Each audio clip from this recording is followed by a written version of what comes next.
지난주에 유튜브에서 매우 인기가 많은 목사님의 설교를 들었는데 저를 놀라게 했던 것은 아프간에 가 있는 한국 선교사로부터 온 편지를 읽으면서 울먹거리고 우리가 아무리 어렵더라도 이분을 위해서 기도하고 선교헌금을 모아줘야 되고 그런 내용이었습니다. 사실 저는 거의 경악을 했습니다. 2007년도에 그토록 사회로부터 손가락질을 당한 사건이 있었고 이 일로 인해서 대한민국 정부가 아프간에 주둔하던 군대를 다 철수시키고 굉장히 외교적으로 불이익을 당하고 심지어 국고를 통해서 엄청난 돈을 주어서 사람을 구출했습니다. 그게 참 대한민국이 좋은 정부죠. 미국은 이거 안 합니다, 절대로. 법적으로 이게 불가능하기 때문입니다. 이들이 지금 아프간에 가서 엄청난 선교 활동을 하는데 바이러스는 저건 바이러스 질병도 아니다. 다 이길 수 있다. 미국의 이른바 시온주의자들 흉내를 내고 우리가 어떻게 정권을 장악해가지고 아마겟돈 전쟁으로 가야 돼. 정신 나간 일들을 하는 사람들인데 이게 지금 오늘날 교회의 이 현재 모습인데 이런 걸 보면서 지금 버젓이 아프간 선교를 위해서 선교 헌금을 하자고 그러고 하는 이 내용을 보다 아주 인기가 있는 유튜브의 목사님의 설교를 들으면서 저는 매우 놀랐습니다. 미국 정부는 이슬람주의를 신봉하는 국가들하고는 외교 관계를 갖지 않기 때문에 무슨 기독교인들이 거기 들어가서 하는 일들에 대해서 관여도 하지 않지만 거기에 문제가 생긴다 그래가지고 미국 정부는 법적으로 절대로 뭐라고 하지 않습니다. 우리 대한민국 정부가 사실 그런 거 보면 굉장히 마음씨가 좋은 그런 정부라고 볼 수 있죠. 그 이유는 뭐냐면 미국에서는 그 책임은 선교단체가 책임을 질 일이다 이렇게 보기 때문입니다. 사실 아프간에는 1930년도에 세워진 카톨릭 교회가 공식적으로 하나가 있습니다. 이탈리아 교구에서 가 있고요. 한 200명쯤 되는데 거의 다 이탈리아 출신들이고 외국인 사람들이 머물 때 카톨릭 교인들이라면 거기 가서 미사를 드리고 그렇습니다. 아프간 사람들은 단 한 사람도 없다고 지금 이야기를 합니다. 이른바 이제 국제적인 그 선교단체들, 세계 대재난 무슨 국제단체라고 하는, 곧 종말이 온다라고 하는 그런 미국과 영국의 지부를 가지고 있는 그런 선교단체들이 들어가서 한 20년 동안 엄청 선교를 했는데, 1000명에서 8,000명 정도가 된다라고 추산하지만 이게 공식적으로 활동이 지하에서 다 활동하기 때문에 거의 상식적으로는 한 3,000명 정도가 이제 아프가니스탄의 사람들 중에 기독교인들이 있지 않겠나 이제 이렇게 이야기를 합니다. 어쨌든 20년 동안은 많이 성장된 셈이죠. 한 3,000명 정도면. 그런데 날벼락을 맞아버린 겁니다. 그리고 이 사람들에 대해서 무책임한 선교사들 너희들 책임져야 한다. 너희들로 인해서 이 사람들이 지금 다 죽게 생겼는데 하다못해 너희들이 미국 정부를 향해서 비난을 하든가 행정부를 위해서 항의 편지를 보내야지 너희들이 법을 어겨놓고 그런 짓을 해서 오히려 미국의 이른바 메인라인 처치들이 전혀 아프가니스탄에는 선교사를 한 사람도 보내지 않는 그런 교단의 교회들이 지금 서명서를 쓰고 정부에게 기독교인들을 살려내라. 그래서 저희 교단의 목사님들도 서명합시다. 그래서 저도 지금 서명을 하려고 하고 있습니다. 참 안타까운 이야기죠. 이 불쌍한 사람들 결국은 탈레반들에게 처형을 당할 것이고 이 사람들을 우리는 순전한 희생자다. 순교자라고 부르는 겁니다. 순교자는 innocent victim, 아무런 죄가 없는데 희생을 당했다. 기독교 복음 받아들인 게 뭐가 죄입니까? 그래놓고 정작 기독교 복음을 전해준 이 선교단체들은 다 자기네끼리만 도망 나오고 말았습니다. 그래놓고는 유튜브에다가 눈물로 호소하는데 이런 위선이 세상에 어디 있어요? 그럴 거라면 지금 당장 미국 행정부에다가 압력을 넣든가 해서 기독교인들을 살려내야 되지 않겠나? 이런 이 난센스들, 이런 위선이 오늘 우리 사회에 판치는 사회입니다. 한국 교회는 세계 교회가 알아주는 최고의 선교하는 교회다. 왜 이토록 한국 교회는 선교에 꽂혀서 살아갈까? 그런데 아무리 성경을 찾아봐도 선교란 말 없습니다. 성경에 선교란 말이 없어요. 복음 전파란 말은 있죠. 이 선교란 말은 굉장히 세속적인 말이에요. 여러분 보통 회사 같은데 직장 가도 보면 거기 미션 스테이트먼트라고 있잖아요. 비즈니스 말이에요. 이걸 지금 가지고 와가지고 이 소중한 복음 전파를 세속주의 비즈니스로 만드는 겁니다. 이거 참 잘못되면 큰일 나죠. 물론 알버트 슈바이처랄지 그의 이름 없이 남의 선교 지역에 와서 희생하고 참 고난을 당하고 살았던 그런 훌륭한 선교사들도 많이 계세요. 근데 이 비즈니스 단체로 가는 이 유령 단체에 대해서는 우리는 좀 영분별을 하고 봐야 합니다. 그리고 도대체 선교란 뭘까? 성경으로부터 배워야 돼요. 왜 세속의 비즈니스와 CEO 방식으로 우리가 선교를 해야 합니까? 제가 아프리카 선교 컨퍼런스에 가면 늘 부끄러운 게 하나 있어요. 이 사람들 이야기가 그렇습니다. 아프리카 사람들이. 백인 선교사들이 우리 땅에 들어와서 기도를 하자고 했다. 기도가 끝나서 눈을 떠보니까 우리 손에는 성경책이 주어져 있었고 백인들 손에는 우리들 대부분 땅 문서들이 다 그 사람들이 가져갔다. 그러면서 한다는 이야기야. 너희들은 저주받은 아프리카 함의 후손이니까 이건 당연한 거다. 1980년대쯤에 이 서구 전체 교회, 아프리카 교회 전체가 모라토리움이라고 하는 편지를 보낸 적이 있습니다. 내용은 간단합니다. 제발 선교사 보내지 마세요. 이슬람 국가들도 마찬가지입니다. 정치적으로 당신들하고 문제가 생기니까 선교사 보내지 마시오. 우리 이슬람은 개종을 하면 바로 사형이다. 이슬람법에. 그러니까 선교사들이 와서 결국은 전쟁을 일으키려고 그러는 거냐. 이거 하지 마라. 유엔에서 그래서 통보를 해서 못하게 합니다. 근데 왜 우리 대한민국 사람들은 씩씩하게 여기에 들어가서 온갖 분쟁을 일으키고 이렇게 하려고 하는지 저는 그거 알다가도 모르겠어요. 물론 말라위나 케냐나 또는 마다가스카 같은 지역은 이슬람 종교가 있지만 기독교가 융성합니다. 정부가 관대해서 선교사 파송하는 것도 그리고 기독교 전파하는 것도 법적으로 허락해 줍니다. 그러나 오늘날 이른바 주류 교단은 절대로 선교사를 그런 식으로 보내지 않습니다. 앞에 나서지 않습니다. 왜? 처절하게 복음을 가지고 죄악들을 범했기 때문에 안 합니다.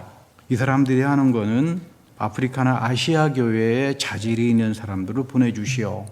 뭐 유럽이나 미국에 오면 신학교를 가서 공부하게 하고 장학금을 지원해주고 생활비를 지원해주고 우리 지난 이 선교에 대한 가오와 식민주의를 더 이상 반복하지 마라. 여러분 만약 우리가 일제시대에 이 일본 사람들이 기독교를 믿었던 사람들이라면 우리가 그 기독교 받아들일 수 있겠습니까?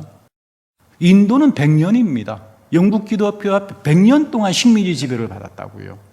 아프리카는요. 여러분 그 감정이라고 하는 건 우리가 이해할 수가 없을 정도로 심합니다. 오히려 그래서 당신들 나라의 똑똑한 사람들을 잘 키워서 성경을 제대로 가르치고 신학을 제대로 가르쳐서 너희들이 돌아가면 그 한 사람이 일당백을 할 거 아니냐. 이게 진짜 선교지. 왜 우리 더 이상 잘못된 과거의 선교 되풀이하지 않겠다. 이게 오늘날 선교 정책이고 저희 교단의 기본적인 입장입니다. 목숨이 위험한 지역에 들어가서 선교하다가 죽으면 영웅이라고 하는 칭호가 붙어져서 이토록 위험한 지역에 들어가서 선교를 하는 건가? 저의 생각으로는 이런 것 같습니다. 마태복음 24장 8절에 보면 예수님께서 마지막 때 징조를 말씀하세요. 굶주림이 있을 거다. 지진이 일어날 거다. 나라들 사이에 엄청난 전쟁들이 벌어질 거다. 너희들도 그리스도를 믿었던 신실한 믿음, 새 언약의 복음을 남은 자로서 갖고 있었던 사람들도 이 환난 속에서 수치를 당하고 어려움이 있을 거다. 왜냐하면 거짓 예언자들이 속출하겠고 수많은 사람들을 홀릴 것이며 불법이 성해지기 때문에 사랑이 다 없어져 버린다. 다 무책임해져 버린다. 성경이 말하는 사랑은 용서입니다. 하나님의 용서죠. 사람들이 서로 용서 안 합니다. 용서 안 하니까 회개도 안 합니다. 그러니까 이 세계가 아주 지옥이 돼버린다는 그런 이야기죠. 용서가 없는 사이는 굉장히 무섭죠. 금요 집회 시간에도 말씀드렸지만 여러분 신비주의하고 신앙의 신비는 서로 다른 겁니다. 신비주의는 자기가 성령 받아서 자기가 하나님 돼버리는 게 신비주의예요. 내가 명상하고 뭐 내 척척 다 알아맞히고 이거 하빌이죠. 뭐 성령 받으면 난 하나님처럼 돼버린다. 죄도 짓지 않는다. 여러분 이거 신비주의입니다. 이거는 굉장히 잘못된 거예요. 그러나 신앙의 신비한 체험은 하나님 앞에서 나의 피조물의 연약함을 체험하고 하나님의 전능하심과 두려움 앞에서 경건한 마음을 갖고 은혜를 사모하면서 사는 것을 신앙의 신비라고 말합니다. 다윗은 이러한 하나님의 심판과 두려움을 가장 잘 체험한 사람입니다. 그런 하나님의 용서를 체험하기 전에 하나님께서 무서운 손길로 자신의 죄를 질타하고 자기의 생명이 수월로 내려갔다. 죽음 직전까지 내려갔었다. 하나님이 나를 향하여 화살을 쏘시는구나. 여러분들 하나님 화살 맞아 보셨어요? 난리가 날 겁니다. 나의 영혼에 상처가 날 것이고 고통을 경험할 겁니다. 하나님께서 나를 향해서 화살을 쏘면. 다윗이 얼마나 힘들었으면 이제 그만 저에게 화살을 쏘십시오. 하나님, 내가 살 수가 없습니다. 당신은 생명의 하나님 아닙니까? 하나님은 이런 과정을 통해서 나를 죄와 허물의 저주로부터 치료합니다. 비로소 내가 하나님으로부터 용서를 받았구나, 이 저주로부터 풀려났구나, 이런 체험이 나에게 오는 순간이 있어요. 이것을 가리켜서 성경적으로 정확한 표현은 믿음의 확신이란 말입니다. 믿음 안에 성령이 나에게 오셔서 내가 하나님으로부터 이 저주로부터, 하나님의 무서운 손길로부터 풀려났구나, 이걸 영적으로 신비하게 체험합니다. 여기서부터 우리는 기독교인이 되는 거예요. 기독교인은 이 체험을 가지고 있는 사람이에요.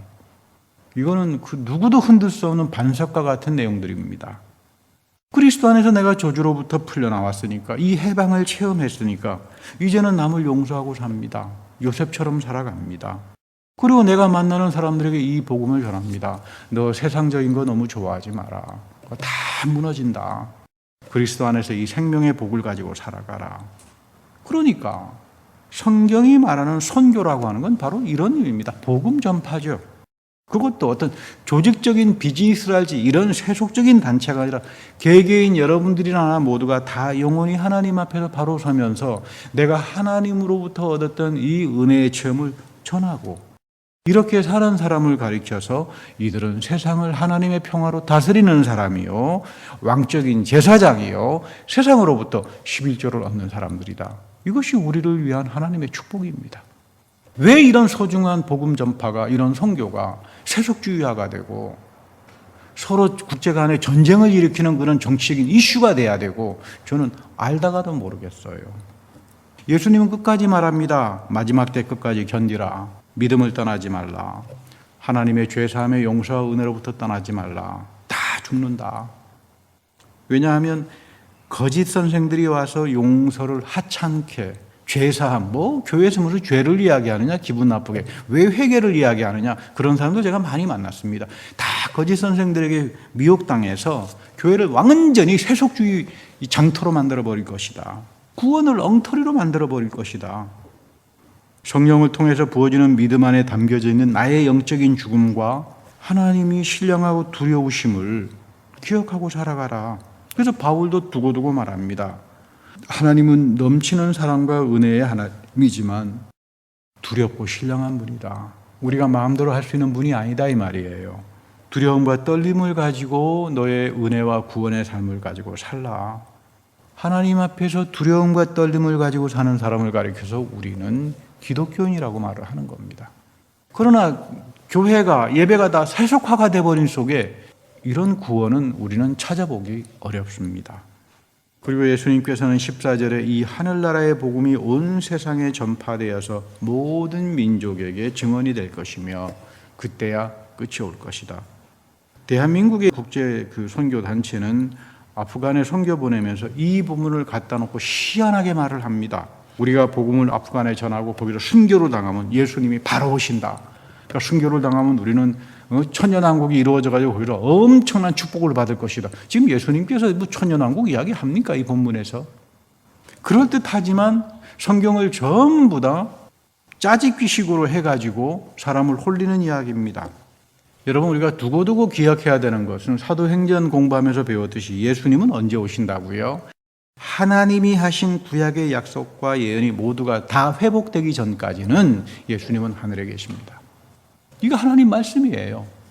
하나님의 회복이 있고 난 후에 영원한 복음이 전파가 되고 제대로 된 새 언약의 복음이 이스라엘까지 다 전파가 되어서 이사야의 모든 구약의 예언이 회복가 돼서 영적 대각성의 운동이 일어날 때 그때 오신다, 그 말이에요. 내가 선교를 땅끝까지 해야 되고 가서 순교를 당하면 예수님께서 오신다. 천만에요. 그런 말씀 없습니다. 많은 사람들이 우리가 복음을 땅끝까지 전해야 주님이 오셔서 천년왕국을 지상에 세우고 더불어 우리는 왕노릇하게 될 것이다. 이렇게 주장하면 이거 이슬람 사람들이 돼버리죠. 그렇잖아요. 기독교 시온주의자들이 다 돼버리고 맙니다. 오히려 예수님은 경고하는 게 마지막 때 이런 거짓과 불법이 성행하고 악한 선생들이 나와서 교회와 신앙을 다 홀리게 한다. 그러나 끝까지 신실한 믿음을 지키고 살아가라. 구원의 은총에서부터 떠나가지 마라. 구원받기 위해서 여러분 순교가 조건이 되는 게 아닙니다. 구원은 내가 저주로부터 풀려나는 죄사함의 은총에서만 주어지는 겁니다. 이것이 끊임없이 세상 끝날 때까지 이어지는 게 예배 현장이에요. 그래서 여러분 우리가 예배를 떠나지 말아야 하는 겁니다. 사실 이 천년왕국을 가장 잘못 해석하는 사람들이 유대인들인데요. 보다 더 정확하면 유대인들이라기보다는 1948년도에 이스라엘을 세속적인 국가로 세운 이 이데올로기, 정치 이데올로기주의자들의 술수입니다. 1948년도에 이스라엘의 국가가 세워졌지요. 그곳에 이미 635년도부터 살았던 아랍계 주민들, 이 이슬람 사람들입니다.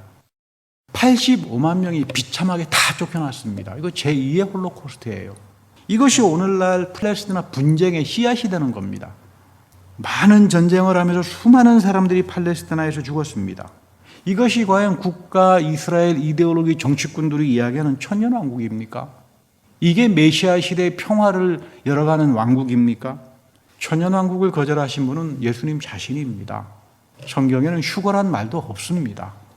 우리가 성경을 원전으로 읽지 못하니까 전부 다 갖다 붙여가지고 말들을 만들어내는데 여러분 이 거짓 선생들의 말에 미혹당하면 헤어나오기가 참 어려운 시대가 오늘 이 마지막 때 시대입니다. 다 넘어갑니다. 마태복음 10장 14절에는 예수님의 전도의 명령이 나오죠. 너희들이 복음을 전할 때는 평화를 빌어주라. 여러분 평화라고 하는 말은 내 마음에 평화가 있어 이런 말이 아니에요. 평화는 하나님의 다스림이에요. 하나님 나라의 개념은 하나님께서 다스린다. 하나님이 나를 다스리면, 하나님이 전쟁을 다스리면, 하나님이 세계를 다스리면 그때야 참다운 평화가 오는 겁니다. 그래서 평화를 빌어주라. 이 평화는 하나님이 예수 그리스도 안에서 세상을 다스렸다. 그 말입니다. 그러니까 평화를 빌어주라. 누구든지 너희를 영접하지 않으면 그리스도의 복음을 거절한다면 그냥 그곳을 떠날 때 너희 발에 먼지를 다 털라. 이건 무슨 말일까요? 전도의 핵심은 평화입니다.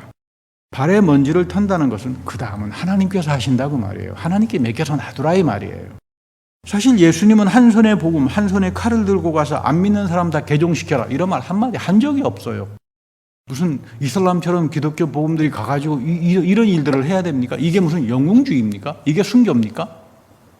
선교는 하나님의 다스림, 평화를 빌어주고 그리스도가 주신 권세로 기도하고 병도 고치고 마귀도 내쫓겠지만 자신의 욕심과 자신의 비즈니스를 위해서 절대로 착복하지 않는 게 선교입니다. 물론 이런 복음의 정신을 가지고 살았던 훌륭한 선교사들도 많습니다. 그러나 복음을 영접하지 않는 사람들에겐 하나님께 맡기고 돌아섭니다. 여러분 복음을 전하는 일이 얼마나 아름다운 일입니까? 근데 내가 저 사람 꼭 개종시켜서 우리 교회 데리고 올 거야 할 때부터는 사단이 벌어집니다. 여러분들 다 그런 경험을 가지고 있잖아요. 왜 그럴까요? 하나님이 할 일을 자기가 하려고 그러니까 안 되죠. 우리는 물을 주고 씨를 뿌리고 자라게 하시는 분은 하나님이에요. 그 일만 하면 되는 겁니다. 그러나 내가 결실을 따먹어야 되겠다. 이 선악과를 따먹은 교만이 넘쳐나기 시작하면 내가 저 사람 개종시키려고 얼마나 애를 썼는데 섭섭해지고요. 그 사람을 위해서 이제는 기도도 안 하게 됩니다. 이렇게 돼버린다 이 말이에요. 여러분 이게 평화를 비는 자세입니까? 평화만 비세요. 하나님께서 너를 다스리길 바란다. 너가 설령 우리 교회를 나오지 않더라도 성령이 너를 다스려 주길 바란다. 그 다음에는 하나님께서 하시겠지. 여러분 이것이 복된 복음 전파, 선교의 태도입니다. 바울의 복음 전파는 대단히 매력적이에요. 사도행전 17장 28절에 가보면 바울은 아테네의 유명한 아레오바고 법정, 사법기관 앞에서 설교를 하죠. 아테네가 지상과 철학의 도시입니다. 플라톤, 아리스토텔레스, 오늘 이 세계 문명을 장악하고 젖줄을 내준 게 그리스 문명 아닙니까? 그 공화주의가 다 들어와 있는 거 아닙니까? 그러나 바울이 보기에 너희들 영적으로는 너무 타락했어. 철학과 지성을 가지고는 너희들 구원이 안 돼. 플라톤 믿고 아리스토텔레스 믿어가지고 너희들에게 구원이 없다 그 말이에요. 그거 좋아. 그건 그대로 좋은데 안타깝다. 너희들 그래서 완전히 우상숭배에 찌들어져 버렸다. 언제 바울이 이들 보고서 사탄아 물러가라 했습니까? 하지 않아요. 이들 안에 있는 종교심을 인정해 줍니다. 심지어는 이방의 시인의 시까지도 인용을 해요. 우리도 하나님의 자녀다. 우리는 하나님 안에서 살아 움직이고 존재하는 자들이다. 그러니까 하나님을 금이나 은이나 돌에다가 기입해서 만들어 놓은 곳으로 만들지 마라. 이방 시인의 글을 인용하면서 바울은 말합니다. 이거 엄청난 이야기죠. 바울이 오늘 살아있다면 이슬람적에서 만약에 복음 전파했다면 코란을 인용하면서 이야기했을 그럴 뿐이에요. 이런 매력적인 복음 전파가 우리에게 복이 되는 거죠. 그렇지 않은가요? 아테네 사람들은 신을 만들었습니다. 자기들 손으로. 아테네 사람들만 신을 만드나요? 우리도 신을 만들죠. 자기 욕심과 생각에 따라 하나님을 이뤄야 되고 절해야 되고 자기 편리함에 맞춥니다. 이거 주술신앙이고 이런 믿음은 다 미혹당한다 이 말입니다. 마지막 때. 이런 주술신앙으로 가지 마라. 하나님은 두렵고 신령한 분이다. 우리는 두려움과 떨림을 가지고 이 하나님 앞에서 하나님을 경외하고 하나님이 주시는 은혜와 생명을 체험하고 살아가는 사람이다. 그래서 우리가 믿는 하나님은 인격적인 분이세요. 인격적인 분이기 때문에 말씀을 통해서 우리와 소통을 하고 이 말씀에 성령을 부어주셔서 내 영혼에 심어주고 이 말씀이 내 안에서 살아서 자라나기 시작할 때 우리는 놀라운 성령의 권능을 가지고 형통한 주님의 백성으로 살아가는 겁니다. 이것이 성경이 말하는 복음 전파의 말씀의 성령의 축복입니다. 저는 어릴 적에 아주 보수적인 장로교회, 4대째 보수적인 장로교회에서 자랐습니다. 노아의 아들 함, 셈, 야벳 가운데 저주를 받은 함 족속은 아프리카 조상이어서 당연히 유럽의 조상인 아벳의 나라에 가서 백인들에게 노예 생활을 하는 건 당연한 거다. 저는 어릴 때부터 내 영혼에 이 독약을 먹고 자랐어요. 그런 줄 알았습니다. 그래서 역사를 공부하면서도 흑인들이 가서 노예 생활을 하고 뭐 성경에서 다 그렇게 만들어 놓은 거니까 다 지극히 당연한 거지. 그렇게 알고 살았어요. 신학교를 다니고 목사가 되면서 과연 하나님이 그러신 분인가? 히브리어를 공부하고 성경 본문을 연구하면서 이거 전부 다 거짓말이었구나. 이거를 깨달았습니다. 그동안 제가 입었던 영적인 정신적인 폐해가 얼마나 컸겠습니까? 창세기 9장 21절에 보면 노아가 포도나무를 심었습니다. 포도주를 마셔 취해서 덥지 않고 벌거벗은 채로 잠을 잤습니다. 뭐 술들 마시고 취하면 더웠던 모양이죠. 그 뭐 유목 지역이고 하니까 그래서 뭐 다들 뭐 잠이 그렇게 드신 모양인데 무슨 일로 자기 아버지 침소에 들어가는지 모르지만 이 함이 그런 모습을 보고는 그 수치스럽다면 잘 덮어드리면 되는데 형들에게 가서 일러 바쳤어요. 이 고대 근동의 법으로는 형들에게 일렀다고 하는 말은 이미 다른 사람에게 가서 수군득거렸다고 말이에요. 이거 하나님께서 가장 싫어하는 범죄예요. 우리가 신앙생활을 하게 하면 같은 성도들끼리 험담하지 말아야 합니다. 교회에 좀 자기 마음에 안 드는 일이 있다고 해서 밖에 나가가지고 그런 말 하는 거 다 함의 정신을 가진 사람들이에요. 여기에 축복 없어요. 사랑은 허다한 허물을 덮잖아요. 이 사랑은 허다한 허물을 덮고 살아갑니다. 형들이 와서 아버지께 잘 덮여들었는데 수레에서 깨어난 다음에 이 사실을 알고 이제 기도를 하는 겁니다. 가나안은 저주를 받을 것이다. 함이 아니라 그의 후손 가나안에 대한 저주인데 너는 가장 천한 종에 대해서 너의 형제를 섬길 것이다. 그러나 셈의 하나님은 찬양을 받으실 분이다. 이 셈에서부터 나온 사람이 아브라함이죠. 이 아브라함을 통해서 예수 그리스도가 오셨고 사도 바울은 이 셈의 하나님 야훼 아도나이 하나님이 예수 그리스도 안에서 우리에게 오셨다. 이거를 끊임없이 말을 하죠. 그런데 이 아브라함은 열방에 복이 된 사람입니다. 아브라함이 가는 곳마다 이 아브라함 한 사람으로 인해서 사람들이 복을 받았어요. 여러분도 한 사람 때문에 여러분들 가정이 여러분들이 만나는 사람들이 여러분들이 가는 사람 곳곳이 심지어 예수 믿지 않은 사람들까지도 여러분 한 사람으로 해서 복을 받게 하는 게 하나님의 복음 전파의 축복이에요. 이거 얼마나 아름다운 축복입니까? 내가 잘 믿고 있나? 다른 거 볼 필요 없어요. 나의 믿음이 지금 아브라함과 비슷한가? 아브라함이 위대해서가 아니라 하나님이 그 아브라함의 믿음을 사랑했고 오늘도 그런 믿음을 가진 사람을 찾고 아브라함처럼 열방의 축복으로 만들어 가시기 때문에 그런 거예요. 하나님이 야벳을 크게 불러 일으켜서 셈의 장막에 살게 하신다. 하나님을 섬긴다는 말이죠. 오늘 유럽 조상이라고 이야기합니다. 근데 지금 함의 자손은 구수, 지금의 이티오피아죠. 이집트, 리비아, 그리고 가나안입니다. 구수에서는 이티오피아에서는 힘이 센 니무롯이라는 사냥꾼이 나오는데 주님 보시기에도 대단했다. 여러분 이티오피아 같은 경우는 뭐 일찌감치 기독교를 받아들인 나라예요. 축복을 받은 사람들입니다. 그리고 이후 아수르, 바벨론 흩어나가서 니느웨에 거주했고 당대 최고의 강성 국가들입니다. 이렇게 보면 여러분 함의 자손은 대단히 강성한 민족들이었고 이스라엘 주변에서 권세를 누리고 살았던 자들이죠. 그런데 가나안은 왜 저주를 받았을까? 성경을 읽어보면 소돔과 고모라의 심판을 당한 게 가나안입니다. 사실 함의 자손들이나 가나안 족속들은 강성한 자들이었습니다. 그러나 아무리 강성하더라도 그곳에 하나님이 안 계신다면 이거는 아무런 의미가 없어요. 그건 다 소돔과 고모라로 끝나고 만다. 이 소돔과 고모라는 마지막 때의 심판으로 재현된다. 그 이야기입니다. 소돔과 고모라의 그 심판을 롯도 받았습니다. 그 변형을 부러워해가지고 그곳으로 이주했다가 수치스러움의 대명사가 돼버리는 사람이 롯이잖아요. 성경이 말하는 내용은 함이 아프리카의 조상이 됐으니까 백인들, 유럽의 백인들, 이 백인들이 가가지고 선교하면서 땅 뺏어먹고 노예로 만들어도 아무런 괜찮은 거다. 하나님이 다 허락한 거다. 이런 말 한 줄도 성경 본문에는 없습니다. 그런데 저를 놀라게 하는 것은 이런 거짓된 내용을 선교지에 가서 유튜브에서 버젓이 가리킨다는 말이에요. 이게 지금 어느 나라 사람들이에요?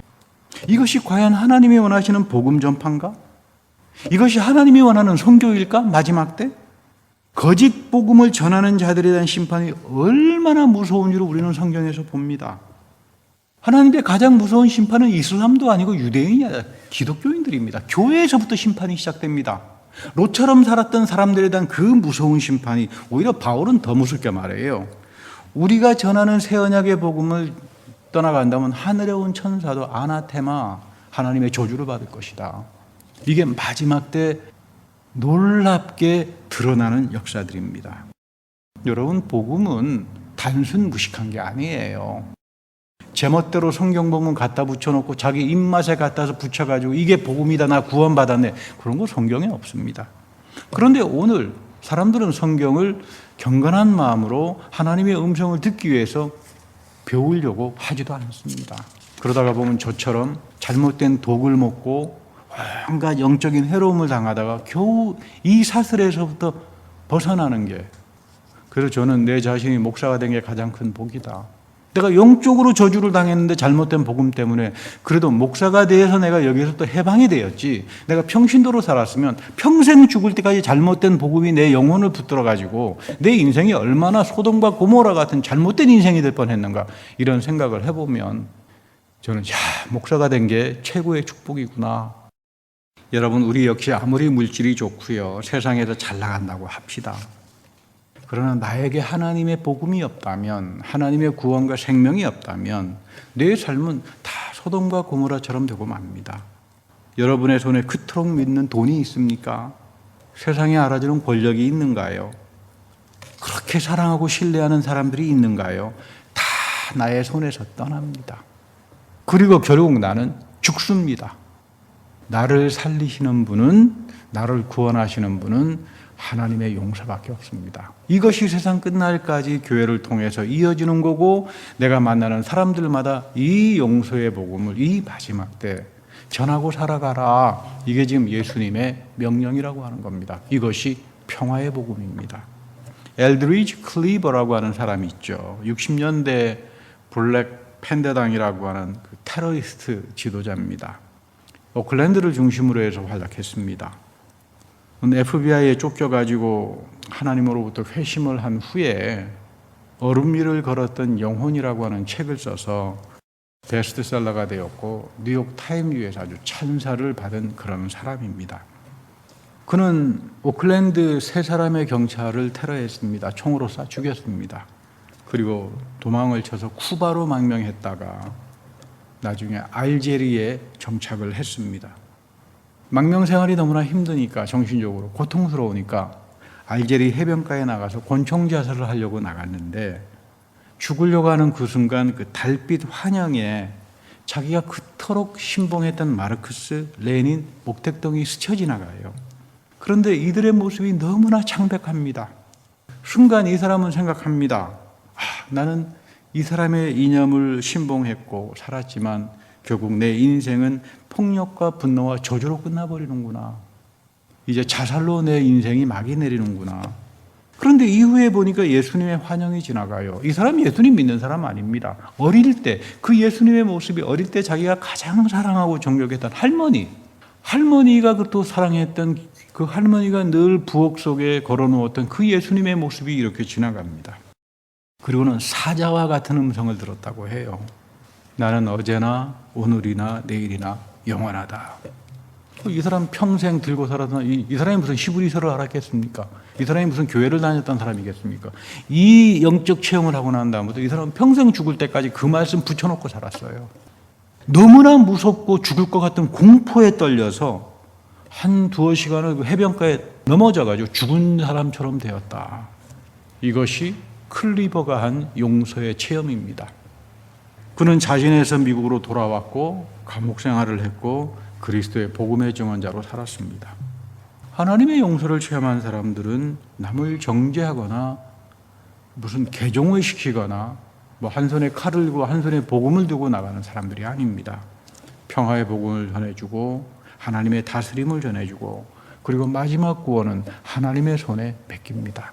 이런 사람을 가리켜서 새 언약의 복음의 사람이요 구원을 얻은 사람이라고 합니다. 마지막 때 예수님은 이런 사람들을 통해서 놀라운 영적 각성의 일들을 일으켜 나가실 것입니다. 이런 하나님의 축복에서는 귀한 여러분들이 되기를 간절히 바랍니다. 다 같이 기도하겠습니다.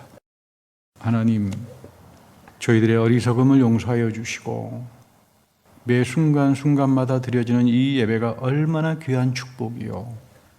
내가 하나님 앞에서 두려움과 떨림을 가지고 살지 못했던 시간들, 주님의 계명을 지키지 못하고 살았던 시간들, 영적으로 나태하고 게을렀던 시간들을 이 시간 용서하여 주시고 참으로 하나님의 용서의 체험을 통하여 복음 전파를 하며 사도 바울처럼 정말 이 그리스도의 복음으로 인하여 내 모든 것들을 바치고 살아가는, 그래서 세상에 나가서 영적으로 다스리고 왕과 같은 제사장이 되며 세상으로부터 10의 1조를 얻는 주님의 귀한 백성들이 다 되게 하옵소서. 우리 구주 예수 그리스도의 이름으로 축복하며 기도드립니다. 아멘.